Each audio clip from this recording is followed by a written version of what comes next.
200 বছর রাত জেগে তাহাজ্জুদ পড়া আর দিনভর নফল রোজা রাখা, টানা 200 বছর পর্যন্ত করা, এটার সওয়াব আপনি পাবেন প্রতি সপ্তাহে চাইলেই।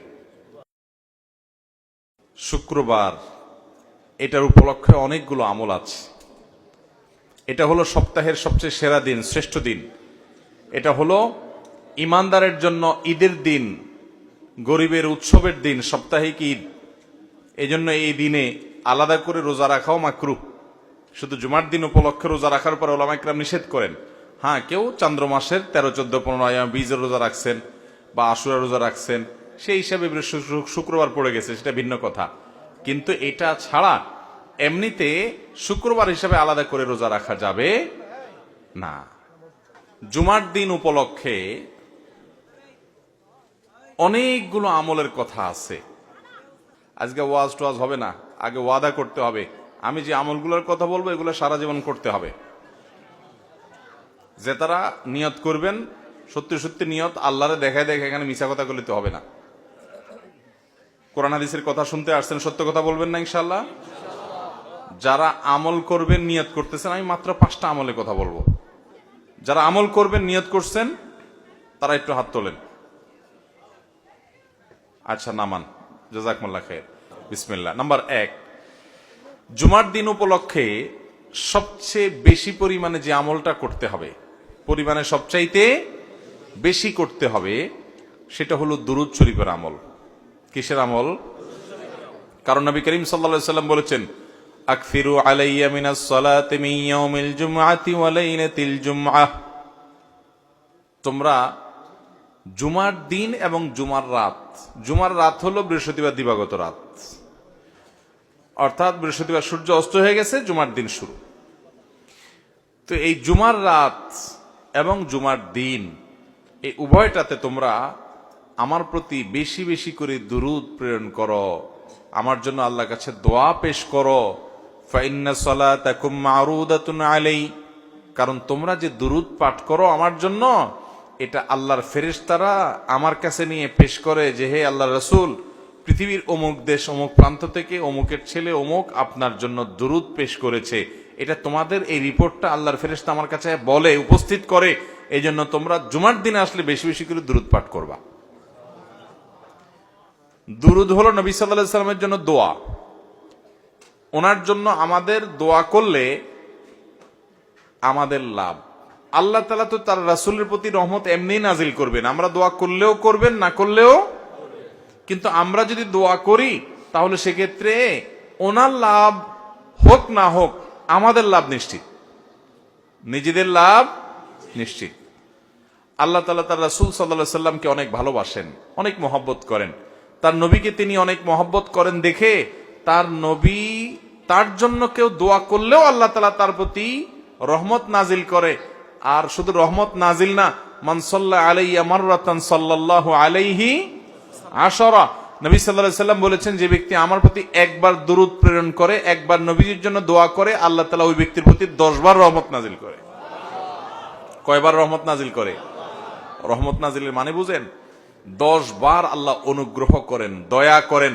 আপনার জীবনে এমন একটা মুসিবতে, এমন একটা জায়গা যেখানে আল্লাহর দয়া ছাড়া আপনার উপায় নাই, এরকম 10 বার আপনার জীবনে রহমত আল্লাহ তাআলা নাজিল করবেন, অবতীর্ণ করবেন, আপনার জন্য রহমত অনুগ্রহ আল্লাহ তাআলা করবেন যদি আপনি একবার দুরূদ পাঠ করেন। তাহলে প্রতি সপ্তাহে জুমার দিনে, জুমার রাতে যদি আপনি 100, 200, 300 বার, 1000 বার দুরূদ আপনি প্রেরণ করতে পারেন, তাহলে এই 10 বার আপনার গুণ করে আপনি হিসাব করেন যে কতবার আল্লাহ তাআলার রহমতের হকদার, ভাগীদার, পাওনাদার আপনি হয়ে যাবেন ইনশাআল্লাহ। অতএব জুমার দিনে দুরূদ বেশি করে পড়বো তো ইনশাআল্লাহ। দুরূদ পাঠের শ্রেষ্ঠ সিজনই হলো জুমার দিন। দুরূদ পাঠের শ্রেষ্ঠ সিজন কোনটা?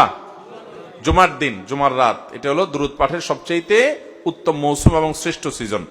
চেষ্টা করবো তো আমল করার ইনশাআল্লাহ। এখন থেকে বৃহস্পতিবার সন্ধ্যা হলে শুক্রবার সন্ধ্যা পর্যন্ত দুরূদ সারা সপ্তাহ প্রতিদিনই কম বেশি পড়বেন। কিন্তু এই জুমার দিন যখন আসবে তখন দুরূদের পরিমাণ অনেক বেড়ে যাবে ইনশাআল্লাহ। সবাই চেষ্টা করবো তো, আমল করবেন তো ইনশাআল্লাহ। এবং যাতে একে অন্যকে স্মরণ করে দিতে পারি, সেজন্য পরিবারের সদস্যরা কোন এক ম্যাচে একসাথে আসেন, কোন এক জায়গায় একসাথে থেকে অন্যকে স্মরণ করে দিবেন যে ভাই জুমার দিন শুরু হয়ে গেছে। বৃহস্পতিবার সন্ধ্যা হওয়া মানে জুমার দিন শুরু হয়ে গেছে। অতএব কি আমল শুরু করো? দুরুদের আমল। দুরুদ পড়তে কি পয়সা খরচ হয় ভাই? অনেক বেশি কষ্ট হয়। দুরুদের মধ্যে সবচেয়ে শ্রেষ্ঠ দুরুদ হলো দুরুদ ইব্রাহিম। আল্লাহুম্মা সাল্লি আলা মুহাম্মদ ওয়া আলা আলি মুহাম্মদ কামা সাল্লাইতা আলা ইব্রাহিম ওয়া আলা আলি ইব্রাহিম ইন্নাকা হামিদুম মাজিদ। আল্লাহুম্মা বারিক আলা মুহাম্মদ ওয়া আলা আলি মুহাম্মদ কামা বারাকতা আলা ইব্রাহিম ওয়া আলা আলি ইব্রাহিম ইন্নাকা হামিদুম মাজিদ। পড়া যাবে না ইনশাআল্লাহ? এই দুরুদ ছাড়া অন্য যে কোনো দুরুদও পড়তে পারেন। সবচেয়ে সংক্ষিপ্ত দুরুদ সাল্লাল্লাহু আলাইহি ওয়াসাল্লাম পড়লেও চলবে। আল্লাহ তাআলা আমাদেরকে আমল করার তৌফিক দান করুন। তাহলে জুমার দিন উপলক্ষে একটা আমলের কথা জানলাম, সেটা হলো দুরুদ পাঠের আমল। করবো তো ইনশাআল্লাহ? নাম্বার 2, জুমার দিন ফজরের নামাজ পুরুষরা জামাতের সাথে পড়বেন, আর মহিলাদের আমল হলো বাসার পুরুষগুলার সবগুলারে উঠে মসজিদের দিকে পাঠিয়ে দিবেন। এটা হলো জুমার দিনের ফজরের সময়ের আমল। নবী করিম সাল্লাল্লাহু আলাইহি ওয়াসাল্লাম বলেছেন, আফদালুস সালাওয়াতি ইনদাল্লাহ সালাতুল ফজরি মাআল জামাআতি ইয়াউমাল জুমআহ। যত নামাজ আছে ওয়াক্তিয়া, এই ওয়াক্তিয়া 5 ওয়াক্ত নামাজের মধ্যে আল্লাহর কাছে সবচেয়ে শ্রেষ্ঠ হলো জুমার দিনে ফজরের নামাজ পুরুষরা জামাতের সাথে পড়লে এটা হলো আল্লাহর কাছে সবচেয়ে শ্রেষ্ঠ। এই জন্য সপ্তাহে অন্য সব দিন তো পড়বেনই, জুমার দিন আরো বিশেষ গুরুত্বের সাথে অবশ্যই জামাতের সাথে ফজর পড়তে হবে। এটা জুমার দিনের স্পেশাল আমল, বিশেষ গুরুত্বপূর্ণ আমল। চেষ্টা করবো তো ইনশাআল্লাহ। কিন্তু শুক্রবারে ফজর নামাজ পড়াটা অন্য দিন ফজরের চাইতে বরং আরো কঠিন হয়। কেন কঠিন হয়? কারণ শুক্রবারে অফিস আদালত থাকে না, দোকানপাট থাকে না, আপনার স্কুল মাদ্রাসা থাকে না, যার কারণে আমরা মনে করি শুক্রবারে সকালে তো একটা লম্বা ঘুম দেওয়া যাবে, বিদায় বৃহস্পতিবার রাত্রে শুইতে শুইতে একটু দেরি করেই সবাই শোয়। ফজর নামাজ অনেকে জামাতের সাথে আর পড়তে পারেন। এই জন্য ভাইরা আমার, শয়তান জানে কোন আমল করলে আমরা লাভবান হয়ে যাবে, জন্য সে ওইটা যেন করতে না পারি চক্রান্ত করে। এই জন্য জুমার দিনে ফজর নামাজ পড়ার চেষ্টা করবো তো ইনশাআল্লাহ। 1, 2 নম্বর আমল গেল। 3 নম্বর আমল হলো জুমার দিনে 4টি কাজ করবেন। এই 4 কাজে মিলে একটা আমল, সেটা হলো 3 নম্বর। সেটা কি? নবী আলাইহিস সালাম বলেছেন, মান বাক্কারা ইয়াউমাল জুমআতি ওয়াবতাকার, যে জুমার দিন আগে আগে ঘুম থেকে উঠবে, ভোরে ঘুম থেকে উঠবে, ওই যে ফজর পড়বে, ওয়াগাসসালা ওয়াগতাসাল, ফরজ গোসল হলে ফরজ গোসল করবে এবং উত্তম রূপে গোসল করবে জুমার দিনের জন্য, এবং ওয়ামাশা ইলাল মসজিদি ওয়ালাম ইয়ারকাব, পায়ে হেঁটে মসজিদে যাবে, বাহনে চড়বে না। ওয়াদানা মিনাল ইমামি ওয়ালাম ইয়ালগু, ইমামের খুব কাছাকাছি গিয়ে বসবে, আগে আগে যাবে, ইমামের একদম কাছাকাছি গিয়ে বসবে, এবং খুতবা শেষ হবে, নামাজ শেষ হবে, এর মধ্যে কোনো বেহুদা কথা বলবে না, বেহুদা কাজ করবে না। মসজিদে গিয়ে যত সময় সম্ভব 2 রাকাত করে নফল নামাজ পড়বে, কোরআন তেলাওয়াত করবে, ভালো কাজ করবে, বেহুদা কাজ করবে না, চুপচাপ খুতবা শুনবে। এই 4 কাজ যদি কেউ করে, আবারও বলি 4 কাজ কি কি? আগে আগে ঘুম থেকে উঠা, আগে আগে মসজিদে যাওয়া, গোসল করা উত্তম রূপে, পায়ে হেঁটে মসজিদে যাওয়া, ইমামের কাছাকাছি গিয়ে বসা, অহেতুক কথা কাজ না করা। এই 4 কাজ যদি কেউ করে, নবী করিম সাল্লাল্লাহু আলাইহি ওয়াসাল্লাম বলেছেন, আল্লাহ রাব্বুল আলামিন তাকে এই কাজগুলোর বিনিময়ে, সে যে বাসা থেকে মসজিদ পর্যন্ত আসলো, প্রতি কদমে 1 বছর রাত জেগে নফল নামাজ পড়া আর দিনে নফল রোজা রাখার সব আল্লাহ তাআলা তাকে দান করবেন, প্রতি কদমের বিনিময়ে।